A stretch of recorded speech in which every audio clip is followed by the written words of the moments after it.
কলকাতার সেবক সংঘ সূত্রের খবর আজ রাত 10:50 কলকাতায় পৌঁছানোর কথা রয়েছে কেন্দ্রীয় স্বরাষ্ট্রমন্ত্রীর। কাল প্রথমে সন্তোষ মিত্র স্কোয়ারের পুজো উদ্বোধন করবেন অমিত শাহ, এরপর যাবেন কালীঘাট মন্দিরে, সেখান থেকে সল্ট লেকের EZCC, সেখানে পুজো উদ্বোধনের পর শটান চলে যাবেন বিমানবন্দরে। এমনটাই নতুন শিডিউল অনুযায়ী স্থির হয়েছে। কথা বলবো আমাদের প্রতিনিধি আমার সতীর্থ প্রদীপ্তর সঙ্গে। প্রদীপ্ত, কেন এই বদলটা করা হলো? দেখো, বিজেপির তরফ থেকে যেটা বলা হচ্ছে, কেন্দ্রীয় স্বরাষ্ট্রমন্ত্রীর বেশ কিছু জরুরি কাজ পড়ে গেছে এবং সেই কারণেই এই কর্মসূচির বদল করা হয়েছে এবং সে কারণেই কাটছাট করা হয়েছে এবং তাই তিনি লাঞ্চ না করেই তিনি চলে যাবেন এরকমটাই জানা যাচ্ছে। এবং এখনো পর্যন্ত আমরা যা জানতে পারছি, নতুন সূচি অনুসারে সকাল 10:30 নাগাদ তিনি সন্তোষ মিত্র স্কোয়ারে পৌঁছাবেন।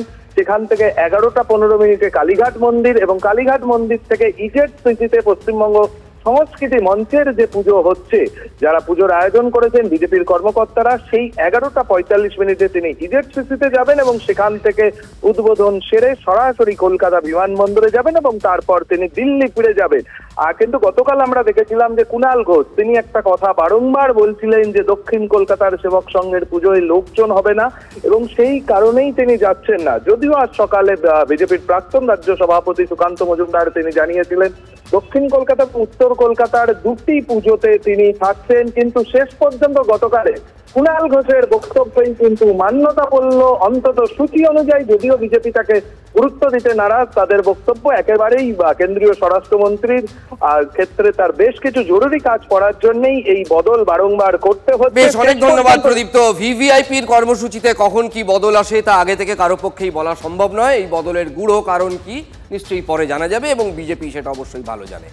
দেখুন, আশঙ্কাই সত্যি হলো, পুজোয় কিছুতেই দুর্যোগ পিছু ছাড়ছে না। আবার বৃষ্টি। আজ চতুর্থীর সন্ধ্যাতেও কলকাতায় ঝেঁপে বৃষ্টি এলো, কমলা সতর্কতা জারি, দুর্ভোগ চরমে, ঝমঝমিয়ে বৃষ্টি দক্ষিণবঙ্গের একাধিক জেলায়। এবার পুজোয় প্রতিদিনই বিক্ষিপ্ত বৃষ্টির পূর্বাভাস রয়েছে। এখনো পর্যন্ত শুধু পঞ্চমীতে ভারী বৃষ্টির সতর্কবার্তা হাওয়া অফিসের পক্ষ থেকে দেওয়া হয়েছে।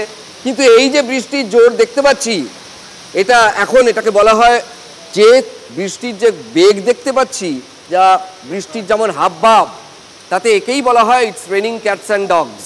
মুষলধারে বৃষ্টি পড়ছে কলকাতায়, ফলে অনেকেরই পুজো দেখা আপাতত মাটি।